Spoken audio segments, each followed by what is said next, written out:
जय हिंद। आप सभी का दिव्यम क्लासेस के यूट्यूब चैनल पर फिर से एक बार स्वागत है। पिछले वीडियो में हम क्लास 10th के हिंदी के ऊपर बात कर रहे थे। हिंदी में दो बुक है, उनमें हम पहले वाले बुक के ऊपर हम संपूर्ण बात कर चुके हैं। इसमें हम द्वितीय बुक यानी कि गोधूली के ऊपर हम बात कर रहे हैं। इसमें पहले चैप्टर यानी कि श्रम विभाजन और जाति प्रथा के ऊपर हम बहुत अच्छी तरह से बात कर चुके हैं।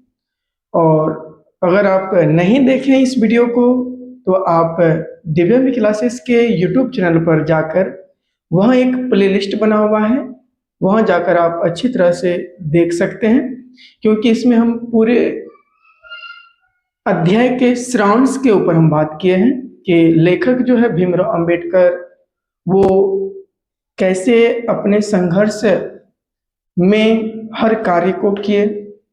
इनके बाद चैप्टर का जो थीम था उसके ऊपर भी हम बात किए हैं। आपसे अनुरोध है कि अगर आप वीडियो को देख रहे हैं तो आप अपने मित्रों तक भी जरूर शेयर कर दें और वीडियो को लाइक भी कर दें। साथ ही साथ अगर आप चैनल पर नए हैं तो चैनल को सब्सक्राइब भी कर लें, ताकि ऐसे वीडियो जब भी हम चैनल पर डालें तो इसका नोटिफिकेशन आप तक पहुंच पाए, इसलिए जरूर सब्सक्राइब कर लीजिएगा। चलिए आज हम इस वीडियो में बात करेंगे श्रम विभाजन और जाति प्रथा के ऊपर। जो भी सब्जेक्टिव क्वेश्चन होगा उनके ऊपर बात करेंगे, इसलिए आप सभी से अनुरोध है कि आप एकांत में जाकर और ईयरफोन है उनको लगा लीजिए, तब जाकर देखिएगा। जो भी बात है आप समझने का प्रयास करिएगा। उनके बाद आप इनका शॉर्ट स्क्रीन या वीडियो को रोककर आप लिख लीजिएगा, क्योंकि जब तक आप लिखिएगा नहीं तब तक आप एग्जाम में इनको लिख नहीं पाइएगा और बेहतर अंक आपको प्राप्त नहीं होगा। चलिए हम समय को बिना गवाए हम शुरुआत करते हैं। जैसे कि आप यहाँ देख रहे हैं, यहाँ पे हेडिंग लगा हुआ है श्रम विभाजन और जाति प्रथा। इनका पहला प्रश्न है कि लेखक किस विडंबना की बात करते हैं, विडंबना का स्वरूप क्या है। देखिए, विडंबना मतलब होता है आश्चर्य। जो भीमराव अंबेडकर है ये कह रहा कि ये आश्चर्य की बात है। अब क्या आश्चर्य की बात है? लेखक मतलब भीमराव अंबेडकर। इनका उत्तर है कि भीमराव अंबेडकर के अनुसार विडंबना की बात यह है कि इस आधुनिक समाज में, आधुनिक मतलब हो गया आजकल के समाज में भी लोग जातिवाद को बढ़ावा दे रहे हैं। जातिवाद मतलब होता है कुछ समुदाय के लेकर बात करना, जैसे कि हिंदू, मुस्लिम, सिख, ईसाई, जैन। हिंदू में भी कई कैटेगरी होते हैं। इन सारे बातों के ऊपर वो बात करते हैं। उन्हें अभी भी लगता है कि सभी समाज के लिए श्रम विभाजन और जाति प्रथा आवश्यक है। यानी कि आधुनिक समाज के लोगों को अभी भी लगता है कि सभ्य समाज को निर्माण करने के लिए यहाँ जाति प्रथा होना अनिवार्य है। लेकिन लेखक कहते हैं कि नहीं, ये नहीं होना चाहिए, क्योंकि जब भी हम श्रम विभाजन में अगर हम श्रमिकों को विभाजित करना शुरू कर दे तो यहाँ पे ऊंच नीच का भेदभाव हो जाएगा। इनके बाद जो योग्य पुरुष होंगे वो उस पद पर नहीं जा पाएंगे। अगर अयोग्य पुरुष होंगे तो समाज का निर्माण नहीं हो पाएगा, ये लेखक का कहना है। लेकिन जो आधुनिक समाज के लोग हैं उनका कहना है कि श्रम विभाजन के लिए जाति प्रथा होना अनिवार्य है। अगला प्रश्न है जातिवाद के पोषक मतलब होता मानने वाला, उसके पक्ष में क्या तर्क देते हैं। मतलब कि जातिवाद के पक्ष में जो समाज के लोग हैं वो क्या तर्क देते हैं। तो यहाँ पे लिखा हुआ है कि जातिवाद के पोषक इस आधुनिक समाज में कार्य कुशलता के लिए श्रम विभाजन को आवश्यक मानते हैं और कहते हैं कि जाति प्रथा भी श्रम विभाजन का ही दूसरा रूप है, इसलिए इसमें कोई बुराई नहीं है। देखिए यहाँ पे जो आधुनिक समाज के लोग हैं, उनका कहना है कि देखिए, जब तक हम किसी भी कार्य के लिए अगर लोगों को बाँटकर हम नहीं रखेंगे, तब तक वो कार्य अच्छी तरह से नहीं हो पाएगा। ये समाज के लोगों का नज़रिया है और समाज के लोगों का मानना ये भी है कि जो कार्य एक व्यक्ति कर रहा है, वही कार्य उनके पुत्र करेंगे, उनके जो पोते होंगे, उनके जो बच्चे होंगे, वही करते हुए रहेंगे। लेकिन वही लेखक का कहना है कि ऐसा नहीं होना चाहिए। अगर मान कर चलिए वो व्यक्ति कर रहा, कोई दिक्कत नहीं, उनके पुत्र हुए, जब उनके पुत्र चाहते हैं नहीं करने के लिए, कोई दूसरा कार्य करने के लिए, तो उनको करने के लिए देना चाहिए, क्योंकि वो योग्य हैं। वो तब चाह रहे हैं कि उनके अंदर योग्यता है। यही बात कह रहे हैं लेखक और जो समाज के लोग हैं, दोनों के बीच विडंबना हो रही है। प्रश्न संख्या 3 है, कह जातिवाद के पक्ष में दिए गए तर्कों पर लेखक की प्रमुख आपत्तियां क्या है? आपत्ति मतलब सोचने जनक बातें क्या है, समस्या क्या है? ये कह रहा पक्ष में किसके? जातिवाद के। तर्क मतलब होता है जो तर्क दे रहे हैं कौन? समाज के लोग। इसमें लेखक की आपत्तियां क्या है? उत्तर कह रहा है कि जातिवाद के पक्ष में दिए गए तर्कों पर लेखक की पहली आपत्तियां, मतलब सबसे पहली सोच है लेखक का कि इनमें जो पहली आपत्तियां यह है कि जाति प्रथा श्रम विभाजन के साथ, मतलब काम के बंटवारे के साथ साथ लोगों का भी विभाजन करती है। ये लेखक का कहना है। कह रहा है श्रम विभाजन निश्चय ही सभी समाज की आवश्यकता है। लेखक का कहना है कि श्रम विभाजन होना चाहिए, ये हमारे सभी समाज के लिए आवश्यक है, परंतु किसी भी सभी समाज में कार्य के साथ साथ, यहाँ पे आप विशेष रूप से ध्यान दीजिएगा कि सभी समाज में कार्य के साथ साथ लोगों का विभाजन सही विभाजन नहीं है। हम पिछले वीडियो में भी बताए हैं कि आप अगर देखिएगा, दो व्यक्तियों को लीजिए, एक व्यक्ति है जो पढ़े लिखे हुए हैं और एक व्यक्ति है जो मजदूरी कर रहा है। आपके यहाँ जब वो पहुंचता है तो आपकी दृष्टि जो होती है, दोनों में आप भेदभाव करने लगते हैं। तो यही भेदभाव खत्म करने के लिए लेखक कहते हैं कि ये नहीं होना चाहिए। कार्य कार्य सब बराबर है, कार्य में किसी को हम भेदभाव नहीं कर सकते हैं। अगर वो नहीं करेगा तो फिर जैसे का तैसे ही रह जाएगा। मानकर चले झाड़ू लगाने वाला व्यक्ति झाड़ू ना लगाए तो सफाई कैसे होगा? पढ़ाने वाला व्यक्ति अच्छी तरह से ना पढ़ाए तो फिर समाज आगे नहीं जाएगा। इसमें अयोग्य व्यक्ति नहीं आना चाहिए, यही मना कर रहे हैं लेखक। अगले प्रश्न है 4, जाति प्रथा भारतीय समाज में श्रम विभाजन का स्वाभाविक रूप क्यों नहीं कही जा सकती? लेखक का कहना है कि जो समाज है, इसमें जो जाति प्रथा है, ये लोग खुद से चयन नहीं करते हैं। इसका मेन कारण क्या है? ये खुश नहीं रहते हैं, क्योंकि समाज के जो लोग हैं वो ऐसे व्यक्तियों को कार्य करने के लिए नए कार्य नहीं देते हैं जो उनके पैतृक कार्य नहीं होता। पैतृक मतलब होता है जो उनके पिताजी दादाजी के नहीं है, वो चयन करने के लिए नहीं देते हैं। यही आपत्तियां यहाँ पे बता रहा है। तो इसका उत्तर है कि भारत में जाति प्रथा की एक और विशेष नहीं है, विशेषता यह है कि यह श्रमिकों का स्वाभाविक विभाजन ही नहीं करती, बल्कि श्रमिकों को एक दूसरे से ऊंच नीच यानी ऊंचे और नीचे में दर्शाता है, जो विश्व के किसी भी समाज में नहीं पाया जाता है। ये लेखक का कहना है कि जब आप काम के आधार पर लोगों को बांट देते हैं तो किसी के अगर नजर की बात करें, वो नजरिया बदल जाता है, वो भेदभाव करने लगता है उन दोनों के व्यक्तियों के काम के आधार पर। ये जो आप पद्धति, जो आप तरीका भारत में अपना रहे हैं, ये तरीका अन्य किसी भी देश में देखने को नहीं मिलता है।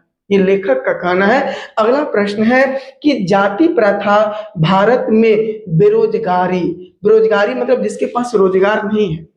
अब बताइए, जाति प्रथा के कारण अनेक हमारे ऊपर प्रभाव पड़ता है।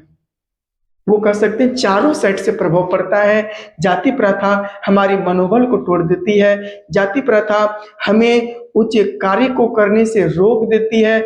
जाति प्रथा हमारी आर्थिक स्थिति को खराब कर देती है। जाति प्रथा समाज में लोगों के बीच समानता को समाप्त कर देती है, स्वतंत्रता को समाप्त कर देती है। जाति प्रथा भाईचारे को भी समाप्त कर देती है। यही बात भीमराव अंबेडकर कहते हैं कि इसमें बेरोजगारी, सबसे पहले तो बेरोजगारी आ जाता है। अगर आपके पास रोजगार नहीं रहेगा, आप जब कमाओगे नहीं तो फिर खाना कैसे खाओगे। जैसे मैं कार्य करता हूं पढ़ाने का, तो मेरा साधन क्या है? मेरा साधन है कि मैं पढ़ाकर जो 2-4 रुपया, जो भी रुपया होता है, मैं उनसे अपने जीवन को पालन करता हूं। अगर इस कार्य को मानकर चलिए हमें नहीं करने के लिए दिया जाता, क्योंकि हमारे ना पिताजी, ना हमारे भाई जी, ना हमारे दादाजी, हमारे कोई भी पूर्वज नहीं किए, पहले व्यक्ति हैं जो इस कार्य को हम कर रहे हैं, विरोध भी कर रहे थे, अभी भी कर रहे हैं। तो सोचिए, अगर ये ऐसा चले तो योग्य पुरुष फिर इस क्षेत्र में नहीं आ पाएगा। जैसे आप जानते हैं कि अभी समाज में जो है, पहला एक मैं शख्स हूं कि ऑनलाइन के क्षेत्र में पैर रख रहा हूं। ये मेरे अंदर क्वालिटी है तब ना आया हूं। लेकिन आज तक आप देखिए बहुत सारे ऐसे शिक्षक हैं जो नहीं कर पा रहे, क्योंकि उसके पास वो इक्वालिटी नहीं है, वो अंदर से बहुत अधिक मजबूत नहीं है। तो जब तक एक योग्य पुरुष उस पद पर नहीं जाएगा, तब तक समाज की भलाई नहीं हो पाएगी। जब समाज की भलाई नहीं होगी तो समाज में अच्छे लोगों का निर्माण नहीं होगा और एक सभ्य समाज का निर्माण हो ही नहीं सकता है।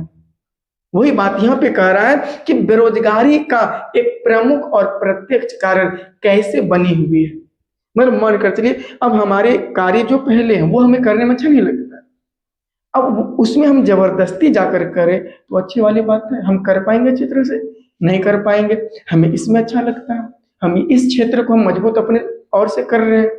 तो वही बात यहाँ पे लेखक कह रहे हैं। तो उत्तर में देखिए क्या है कि भारत में जाति प्रथा लोगों को कोई भी ऐसा कार्य नहीं चुनने देती है जो उनके पूर्वज मतलब हो गया, उनके पिताजी हो गए, दादाजी हो गए, कोई भी ऐसे घर के सदस्य जो उनके पास नहीं है कर, मतलब यह कार्य जो उनके पूर्वजों ने नहीं किया हो, मतलब ऐसा कार्य जो उनके पूर्वज नहीं किया हो, ऐसा कार्य इनके पुत्र को या लोगों अपने पूर्वजों का ही कार्य करते हैं। वही कह रहा है, लोग अपने पूर्वजों का ही कार्य चुनते हैं।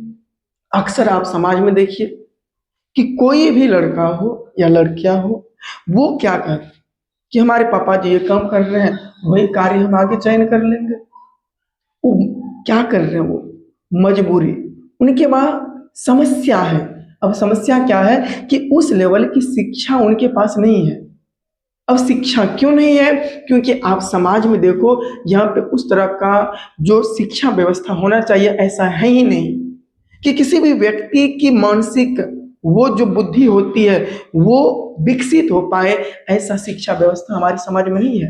आपको लगता है कि हमारा बच्चा पढ़ रहा है, वो पढ़ नहीं रहा, वो ढो रहा है, वो दबाव में पड़ा हुआ है। वही बात यहाँ पे कह रहा है, जिसके कारण जाति प्रथा भारत में बेरोजगारी का प्रत्यक्ष और प्रमुख कारण बनी हुई है। इसी कारण से हमारे भारत में जो जाति प्रथा है ये प्रत्यक्ष रूप से बेरोजगारी का एक प्रमुख कारण है। तो आशा करते हैं ये 5 प्रश्न आपको अच्छी तरह से समझ में आया होगा। हम साइट हो जाते हैं, आप इनका शॉर्ट स्क्रीन ले लीजिए या नहीं तो वीडियो को रोक लीजिए। नेक्स्ट और क्वेश्चन है, हम उनके ऊपर भी बात करेंगे, आप इनका शॉर्ट स्क्रीन ले लीजिए। चलिए अब आगे बात करते हैं क्वेश्चन 6 के ऊपर। देखिए क्वेश्चन 6 में क्या कह रहा है कि लेखक आज के उद्योगों में गरीबी और उत्पीड़न से भी बड़ी समस्या किसे मानते हैं और क्यों? मतलब कह रहा गरीबी और उत्पीड़न मतलब सताना, उनसे भी अधिक बड़ी समस्या किनको बताते हैं, तो वो इसमें उत्तर में दिया गया है। जैसे कि यहाँ लिखा हुआ है कि लेखक भीमराव अंबेडकर गरीबी और उत्पीड़न से भी बड़ी समस्या जाति प्रथा को मानते हैं, क्योंकि जाति प्रथा लोगों का उनके स्वभाव के अनुसार कार्य चुनने की अनुमति नहीं देती है। मतलब कह रहे हैं यहाँ पे भीमराव अंबेडकर कि जो लोग हैं, जो उन अपने क्षमता के अनुसार कार्य करने का हिम्मत जो रखता है, वो नहीं करने के लिए दे रहे हैं यहाँ की समाज। इसीलिए कह रहे हैं कि जो जाति प्रथा है, ये गरीबी और उत्पीड़न से भी बड़ी समस्या है जाति प्रथा।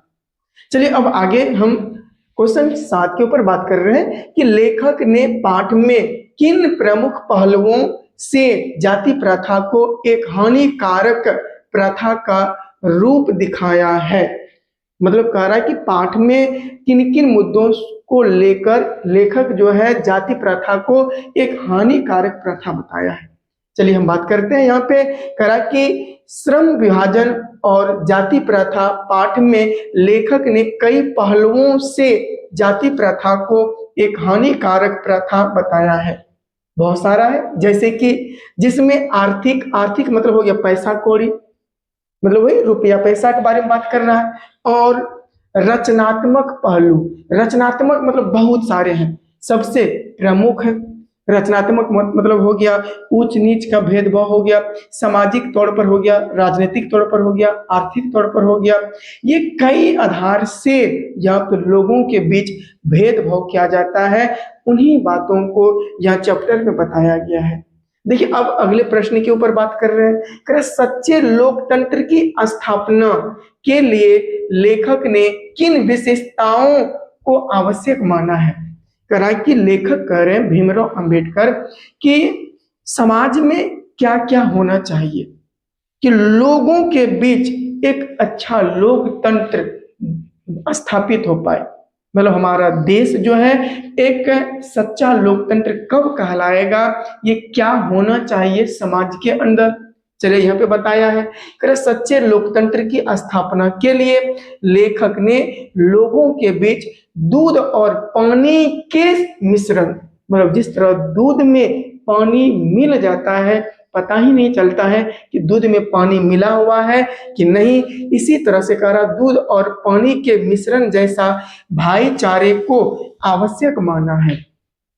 कह रहा जब तक हमारे बीच एकता नहीं होगा, समानता नहीं होगा, तब तक हमारे देश में लोकतंत्र की हम कल्पना नहीं कर पाएंगे।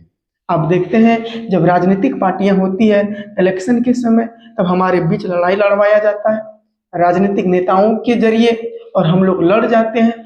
इसी चीज को यहाँ डॉक्टर भीमराव अंबेडकर खत्म करने के लिए चाह रहे हैं और कह रहे हैं जब तक ये चीज बने हुए रहेंगे, जाति प्रथा जब तक बने हुए रहेंगे, तब तक हम ये कल्पना नहीं कर सकते हैं कि हमारा देश एक अच्छा लोकतंत्र होगा।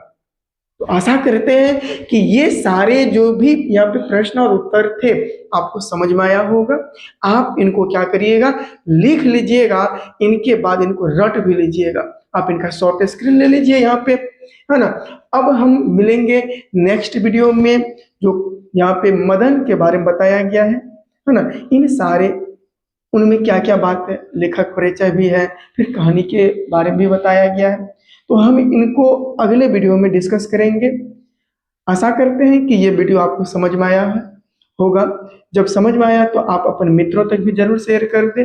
साथ ही साथ आप वीडियो को लाइक कर ले और चैनल को भी सब्सक्राइब कर ले, ताकि जो भी हम नए वीडियो डालें यूट्यूब पर आप तक नोटिफिकेशन पहुंच पाए। तो आज के लिए हम यहीं तक रहने के लिए देते हैं, मिलेंगे नेक्स्ट वीडियो में। धन्यवाद।